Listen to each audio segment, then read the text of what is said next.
메리 크리스마스.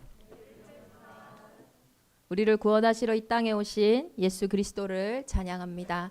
특별히 오늘은 우리 성탄 감사 예배로 또 우리 교육국 졸업 예배로 드려집니다. 우리 초등부로 이제 올라가는 우리 마승민, 최서아 랩넌트, 그리고 우리 청소년부로 올라가는 우리 윤시은, 전수연, 그리고 최서연 랩넌트.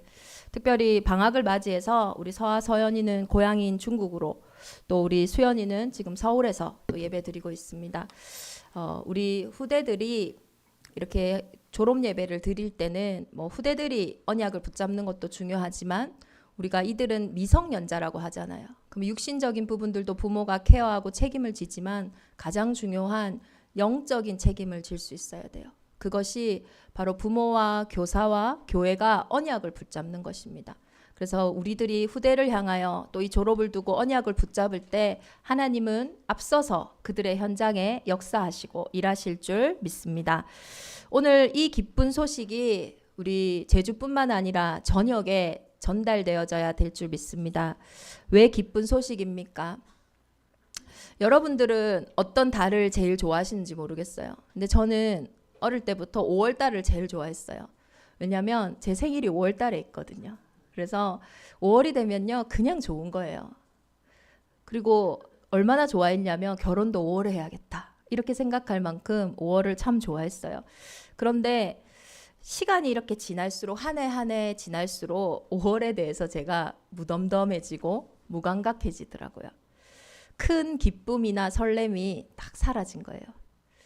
또 저는 음식 중에서 치킨을 아주 좋아했었어요. 얼마만큼 좋아했냐면 치킨집을 우리가 하면 좋겠다 이렇게 생각할 만큼 매일 먹어도 질리지가 않더라고요. 정종현 집사님이 우리 김희경 장로님하고 처음 만났을 때 치킨집에서 만났는데 연애할 때마다 매일 치킨을 집에서 만났대요. 장로님은 되게 지겨운데 우리 집사님은 지금까지도 지겨워하지 않는 걸로 제가 알고 있거든요. 그만큼 저도 치킨을요 매일 먹어도 질리지 않을 만큼 좋아했었어요.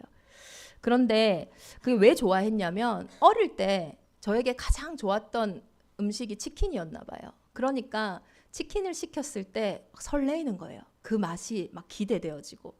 그런데 실제로 한 입을 베어 물었을 때는 그 맛이 안 나요.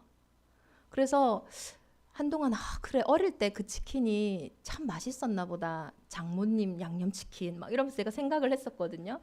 그런데 지금 생각해 보니까 사실 얼마나 그 기술이 뭐 발전했겠어요. 지금이 더 브랜드가 더 발전하고 음식의 맛도 더 좋아졌을 텐데 뭐가 변했냐?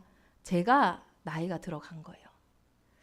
한 해 한 해 세월이 흘러갈수록 무엇이 사라지냐? 우리에게요. 기쁨이 사라져요.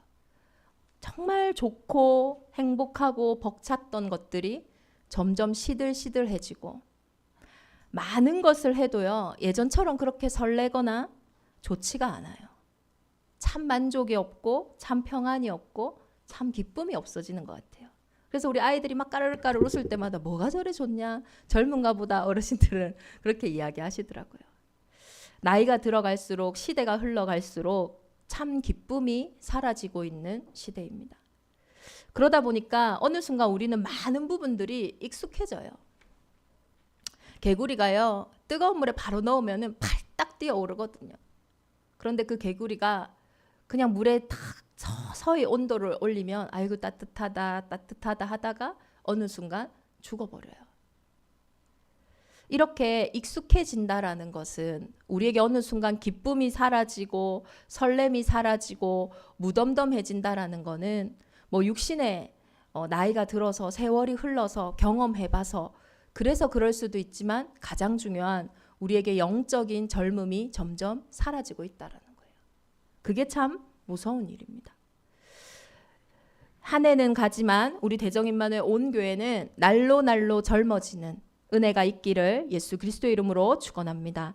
그게 가능하냐? 그게 가능해요. 오늘 그 비밀을 정말로 하나님이 강단을 통해서 저와 여러분에게 전달해 주시는 최고의 선물인 줄 믿습니다. 예수님이 공생의 사역 중에요. 사마리아 수가라고 하는 한 동네에 도착했어요. 이 수가라는 동네는 야곱이 요셉에게 유산으로 준 땅이랑 가까운데요. 그곳에는 야곱의 우물이라는 큰 우물이 있었어요. 예수님이 길가를 가시다가 피곤하셔서 그 우물에 쉬시면서 제자들은 그 성 안으로 음식을 구하러 들어갔어요. 근데 그때 한 여인이 그 우물가로 다가오는 거예요. 예수님이 그 여인에게 물을 좀 달라라고 얘기하세요. 근데 이 여인의 반응이 좀 당황스러워하는 것 같아요. 왜 그러냐? 이분은 아무리 봐도 유대인인데 유대인은 사마리아 여자인 자기와 전혀 소통하지 않거든요. 유대인들은 선민 사상이 엄청 강했기 때문에 특히 혼혈족인 사마리아인들은요 멸시하고 북쪽으로 갈 일이 있어도 사마리아 성은요 이렇게 돌아갔어요. 그 땅을 절대 지나가지 않았어요. 그런데 이 유대인 남자가 사마리아의 여자인 자기에게 말을 거니까 의아한 거예요. 당신은 유대인인데 왜 나에게 물을 달라고 하십니까? 그때 예수님이 이렇게 말씀하세요. 네가 하나님의 선물이 뭔지를 알고 너에게 말을 거는 내가 누구인지 알았더라면 내게 물을 달라고 했을 것이다. 무슨 뚱땅지 같은 소리를 하는 거예요. 그러니 그 사마리아 여인이 얘기합니다. 당신은 지금 우물이 이렇게 깊은데 우물을 이렇게 길러낼 물동이도 없으면서 어떻게 나에게 물을 달라고 물을 줄 수 있다라고 얘기합니까? 그때 예수님은 계속 동문서답을 해요. 이 물을 마시는 자마다 다시 목마르려니와 내가 주는 물을 마시는 자는 영원히 목마르지 아니하리니 내가 주는 물은 그 속에서 영생하도록 솟아나는 샘물이 되리라. 이 우물의 물은 또 갈증을 일으키지만 내가 너에게 주는 이 물은 영생하도록 솟아나는 샘물이 있기 때문에 갈증이 없다. 목마름이 없다. 그 얘기를 하시는 거예요. 그러니 여자가 그 예수님에게 말해요. 그런 물이 있습니까? 그런 물이 있으면 내가 목마르지도 않고 여기에 물을 기르러 오지도 않도록 하옵소서. 그때 예수님이 여자에게 이야기하세요. 네 남편을 불러온나. 여인이 얘기합니다. 나는 남편이 없습니다. 그래, 네 말이 맞다. 너에게 남편이 5이 있었고 지금 있는 그 남편도 네 남편이 아니니 너는 남편이 없다. 지금 물 이야기를 하는 게 아니에요. 사마리아 여인이요. 그렇게 살고 싶지 않았어요. 어떤 여자가 결혼을 5번이나 하고 6번째 만난 그 남자도 내 남편이 아니라고 느끼는 그 인생을 살아가고 싶었겠어요. 그 여자가 물을 기르러 오는 그 시간은요. 6시라고 성경은 기록되어 있어요. 그 시간은 아무도 물을 기르러 오지 않는 시간이에요. 아무도 물을 기르러 오지 않는 시간에 혼자서 물을 기르러 와야 할 만큼 그 여자는 자신의 인생이 부끄럽고 남들 앞에 서기에 아주 어려운 상태였어요. 이게 아닌데 하면서도 계속 결혼을 할 수밖에 없는 상황이 그 여자에게 펼쳐졌어요. 무엇보다도 본인 스스로가 남편이 없으면 안 되는 상태였을 거예요. 지금 결혼 이야기를 또 하는 게 아닙니다. 오늘은 집중을 잘 하셔야 돼요. 우리도 우리의 갈급한 이런 문제 속에서요. 이 여자가 5번 결혼하고 6번을 결혼할 만큼 끊임없이 반복되면서 내 인생을 채우려고 하고 내 갈증을 채우려고 하는 그 상태 속에 있다라는 거예요. 왜 그렇습니까? 왜 우리는 끊임없이 채우려고 하지만은 또 채워지지 않는 그 상태지만은 또 다른 것을 계속 찾아 헤맵니까? 인간은요, 하나님의 형상이기 때문이에요. 한번 이 시간에 한번 여러분의 머릿속에 하나님의 형상이라는 글자를 한번 생각해 보세요. 그 하나님의 형상이라는 그 5자의 글자 속에 남편이라고 한번 넣어 보세요. 맞습니까? 안 맞아요. 하나님의 형상이 영적이기 때문에 형상이 있진 않아요. 그런데 우리가 그 글자로만 봐도 하나님의 형상이라는 그 우리의 영혼의 모습 속에 남편이라고 하는 그 상대를 넣었을 때는요, 안 맞다니까요. 그러니까요, 힘든 거예요. 뭐가 안 맞으니까요. 그러니까요, 갈급한 거예요.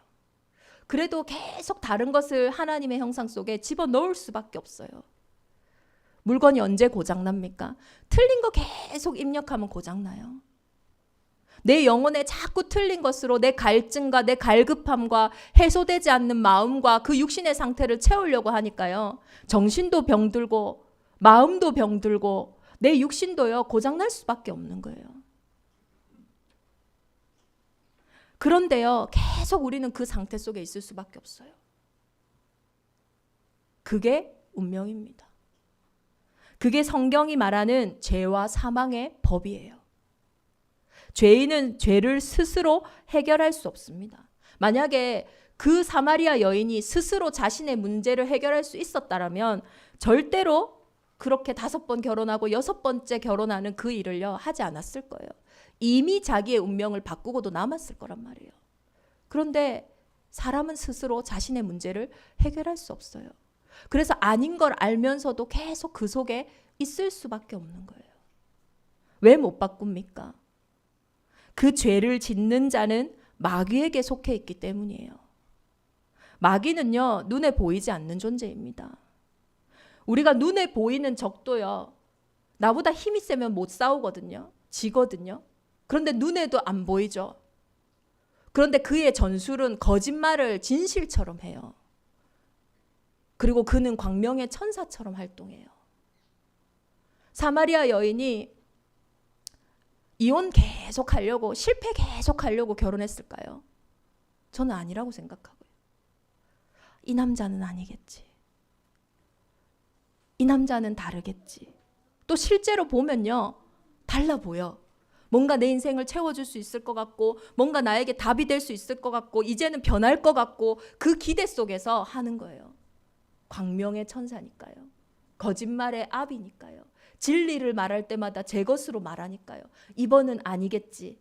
괜찮겠지. 달라지겠지. 그 기대 속에 또 시도하고 또 시도하지만 결과는 똑같은 거예요. 그 속에 누가 상처받겠어요? 그 속에 우리의 영혼의 상태는 어떻게 되겠어요? 완전히 그 문제 속에 사로잡아 버리죠.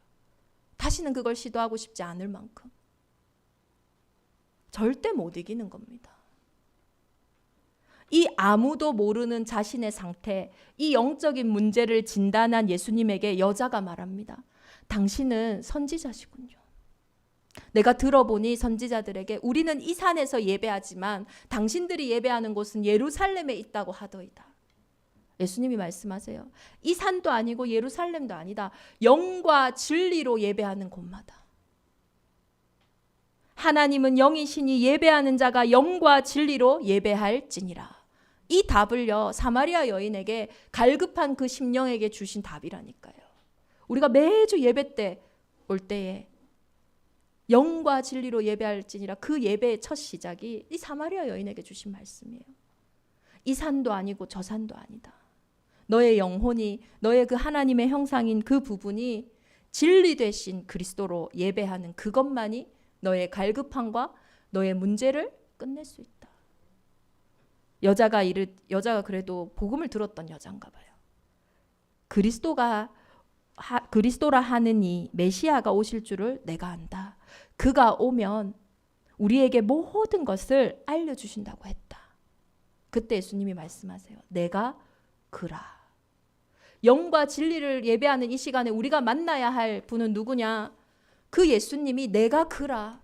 너의 그 갈급함 속에, 너의 그 문제 속에, 너의 그 인생의 주인된, 해답된 내가 그라. 그 답을요, 우리가 예배 때마다 매주 확인한다면 이것은요, 날로 새로워지는 비밀인 거예요. 기쁘다, 구주 오셨네. 날마다 우리가 예배를 통해서요, 내 갈증과 내 문제의 자리에, 그 자리에 대신 샘솟는 기쁨이, 영생하도록 솟아나는 그 샘물이 그 자리를 대신하는 그 회복의 예배가 저와 여러분에게 시작되어져야 되는 거예요. 그 날이 그리스도의 날입니다. 하나님의 형상이라는 그 글자, 거기에는 하나님의 형상만 들어가야지 딱 맞아요. 고린도후서 4장 4절에 그리스도는 하나님의 형상이라. 우리가 예배를 통해 그리스도를 만나는 그때에 하나님의 형상인 내 영혼이요 충만해지는 거예요. 거기에 참 기쁨이 오고요. 거기에 참 평안이 오고요. 거기에 세상에 알 수 없는 힘과 답이 회복되어진다니까요. 크리스마스는요. 이 기쁜 소식인 그리스도가 내 인생에 오셨다라는 그 그리스도의 날이에요. 그리스도는 사람의 몸을 입고 오신 하나님이십니다. 왜 하나님이 오셔야 됩니까? 사람은 사람의 문제를 해결할 수 없어요. 저와 여러분의 인생의 그 사마리아 여인의 그 문제에는요, 사람이 해결해 줄 수가 없어요. 그래서 처녀가 잉태하여 아들을 낳으리니 그 이름을 임마누엘이라 하리라. 여자의 후손으로 이 땅에 오셔야 되는 거예요. 그래서 하나님을 떠남으로 인해 저와 여러분에게 온 모든 상태, 그것이 외로움이든 그것이 슬픔이든 그것이 염려와 걱정이든 그 모든 상태를요 치유하신 거예요. 그리스도는 참 하나님이지만 참 사람의 몸을 입고 이 땅에 오셨어요. 왜 그럴까요? 저와 여러분의 인생을 구원하시기 위해서. 저와 여러분의 인생의 문제가, 그 죄의 문제가 사람의 문제이기 때문에. 그래서 십자가에서 죽기까지 복종하심으로 우리 인생의 모든 문제를 끝내신 거예요. 그리고 그분은 참 사람이지만 참 하나님이라는 이 놀라운 비밀의 증거로 사망의 권세를 이기시고 부활 승리하신 거예요. 그래서 그 비밀이 그 이름을 영접하는 자들에게 성령으로 함께 하시는 겁니다. 날로 날로 젊어지는 비밀이 뭡니까? 저와 여러분의 인생의 기쁨을 회복하는 비밀이 뭡니까? 더 이상 우리도 사마리아 여인처럼요. 남편으로, 어떤 물질로, 생각으로, 마음으로 그걸로 채울 수 있는 게 아니라니까요. 예배를 통하여 기쁜 소식, 이 영생하도록 솟아나는 샘물이 저와 여러분의 인생에 낡아지고 늙어지고 허무해지고 공허해지는 그 모든 것들로부터 새롭게 하는 그 생명이 회복되어지는 줄 믿습니다. 그래서 이 생명의 말씀을요, 듣는 것으로 끝내면 안 돼요. 오늘 본문에 이 생명의 말씀을 밝혀. 이 생명의 말씀은요, 살아있기 때문에 움직여야 합니다. 생명력이 있어야 돼요. 우리는 생명의 말씀은 있는데 그 생명의 말씀이 내 삶 속에 힘이 없어요. 생명력이 없는 거예요. 제자들이요, 예수님과 그 사마리아 여인이 말씀하는 거를 이상하게는 여겼지만 무엇을 구하시나이까? 어찌하여 그와 말씀하시나이까? 묻는 자가 없더라. 물어보지를 않았어요. 왜냐? 그들은요, 생명력이 없거든요. 이 문제 속에, 이 사건 속에, 이 일 속에도 하나님이 주시고자 하는 응답이 있는데 그걸 물어보지를 않는 거예요. 그것을요, 성경은요, 탁 체크해서 기록하고 있어요. 생명의 말씀이 저와 여러분의 현장에 비춰져야 돼요. 나에게, 나의 가정에, 나의 산업에, 나의 미래의 현장에 비춰져야 돼요. 왜 우리는 그것을 비추지 않을까요? 왜 생명력이 없어졌을까요? 내 가정과 내 형편과 이 복음이 상관없다고 생각하기 때문이에요. 그게 바로 불신앙이에요. 이 문제까지 우리가 복음 안에서 봐야 합니까? 봐야 해요. 이 문제 자체는 사실 복음과 상관없을 수 있어요. 그런데 그 문제 때문에 나에게 오는 상태는 복음과 상관이 있거든요. 그 문제 속에 있는 내 상태가 사실은 하나님이 보실 때 문제이기 때문이거든요. 건강과 경제는 사실 그렇게 복음과 상관없어요. 상관이 있다면 복음 가진 자는 다 건강해야 되고 복음 가진 자는 다 부자여야 해요. 사실 그거는 우리와 상관없어요. 그런데 그 건강의 문제가 올 때, 그 경제의 문제가 올 때, 그 문제 속에서 우리는 자꾸 하나님을 떠나는 거예요. 그 상태가 문제인 거예요. 하나님께 블레셋은 문제가 아닙니다. 근데 사무엘은요, 말씀을 밝혔어요. 블레셋이 문제가 아니다. 그 블레셋에 두려워하고 그 블레셋을 하나님보다 무서워하고 그 블레셋이 올 때마다 염려하고 걱정하는 너희의 상태, 그게 문제다. 온 백성은 미스바로 모여라. 블레셋이 문제였으면 하나님은요, 블레셋을 치셨을 거예요. 근데 하나님 보실 때 그게 문제가 아니라 블레셋에게 두려워하는 그들의 상태가 문제였던 거예요. 그들이 미스바로 모이는 그때에 블레셋은 다시는 쳐들어오지 않는 에베네셀의 축복이 그 현장에 회복되어진 줄 믿습니다. 우리가 사람을 만날 때요, 저 사람이 분명히 실수한 건데, 저 사람이 분명히 잘못한 건데 내가 그것도 복음으로 봐야 됩니까? 그것도 복음으로 봐야 돼요. 저 사람의 말, 저 사람의 행동은 사실 복음과 상관없어요. 그런데 저 사람의 말에 반응하는 내 상태, 저 사람의 말보다 더 크게 들려오는 하나님의 말씀이 아니라 그 사람의 말에 좌지우지되는 나의 상태, 그걸 사단이 가지고 논다는 거예요. 사울 왕에게, 그 사울과 다윗의 그 싸움 속에서 사울의 가족이었던 시므이가 다윗을 저주하잖아요. 근데 다윗은요, 그 시므이의 저주에 반응하지 않았어요. 왜 그랬냐? 시므이의 저주보다 다윗에게는요, 너를 축복하고 너에게 복 주기를 원하시는 그 그리스도 예수의 사랑이 더 크게 들려졌거든요.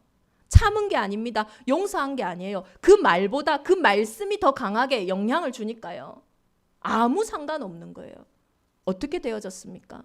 그 시므이의 저주 때문에 다윗은 더 복을 받았어요. 그 악을 하나님은 선으로 바꾸신 거예요. 태초에 말씀이 계시니라. 이 말씀이 하나님과 함께 계셨으니 이 말씀은 곧 하나님이시라. 그가 태초에 하나님과 함께 계셨고 만물이 그로 말미암아 지은 바 되었으니 지은 것이 하나도 그가 없이는 된 것이 없느니라. 만물이요, 다 그리스도로 말미암아서 그로 말미암아 지은 바 되었대요. 만물이 하나도 예수님 없이는요, 설명할 수 있는 게 없대요. 그러면 우리가 무엇으로 볼 때에 만물을 정확하게 볼 수 있냐고요. 그 안에 생명이 있었으니 이 생명은 사람들의 빛이라. 빛이 어둠에 비치되 어둠이 깨닫지 못하더라. 참빛 곧 세상에 와서 각 사람에게 비추는 빛이 있었으니, 이 생명의 말씀이 우리의 현장을 비추고 있는데요, 자기 땅에 오매 자기 백성이 영접하지 아니하였으나 영접하는 자 곧 그 이름을 믿는 자들에게는 하나님의 자녀가 되는 권세를 주셨으니. 정말 저와 여러분의 권세가 뭡니까? 이 그리스도의 날에 저와 여러분의 권세는 다른 게 아니에요. 이 요한복음의 말씀 속에 2번이나 말씀하세요. 지은 것이 하나도 그가 없이는 된 것이 없느니라. 그로 말미암아 지은 바 되었으되 세상은 그를 알지 못하고. 모든 일 모든 사건 속에 그리스도를 영접하는 것, 그것이 하나님의 자녀가 가진 최고의 권세예요. 모든 일 모든 사건 모든 현장 속에 그 속에 그리스도의 날이 임하게 할 수 있는 것, 그것이 저와 여러분의 최고의 권세라니까요. 그때 어떤 일이 일어나나? 저와 여러분의 인생에 드디어 그리스도의 날이, 나의 그리스도의 날이 회복되어지는 거예요. 실제로 우리나라의 지금 서력은요, 예수 그리스도의 탄생 전 BC, 예수 그리스도의 탄생 후 AD로 나누어지잖아요. 그것처럼 저와 여러분의 인생도 나의 그리스도의 날이 임한 전과 후가요, 완전히 달라져요. 똑같은 날이라고 해도요, 그리스도의 날이라면요, 그 일을 내 힘으로, 내 생각으로, 내 마음으로 할 때랑 완전히 다른 결과가 나오게 돼요. 최소 30배, 60배, 100배의 열매를 맺는다니까요. 생명의 말씀을 밝혀 나의 다름질이 헛되지 아니하고 수고도 헛되지 아니하므로 그리스도의 날에 내가 자랑할 것이 있게 하려 함이니라. 이 생명의 말씀을 이제 나의 모든 365일 24시간에 밝혀 저와 여러분의 다름질이, 저와 여러분의 열심이, 저와 여러분의 수고함이 헛되지 않아서 정말로 그 그리스도의 날에 자랑하는 그 응답이 2023년 저와 여러분의 현장에 열매 맺을 줄 믿습니다. 그 열매로 전 세계와 후대 앞에, 그리고 제주도와 우리 가정과 가문에 그리스도를 자랑하는 응답 25가 저와 여러분에게, 특별히 그리스도의 날을 앞으로 입학하는 초등학교와 또 중학교에서 누릴 우리 후대들에게 있기를 예수 그리스도의 이름으로 축원합니다. 우리 주신 말씀 붙잡고 이 시간 함께 기도하겠습니다. 한 해 한 해 우리의 시간은 흘러가지만 날로 날로 젊어지는 비밀된 예수 그리스도 앞에 예배하는 최고의 응답이 저와 여러분의 현장에 회복되게 하여 주옵소서. 그리스도의 날, 나의 그리스도의 날, 그날이 오늘로부터 나의 삶에 충만케 임하게 하여 주옵소서. 우리 합심으로 함께 기도하겠습니다.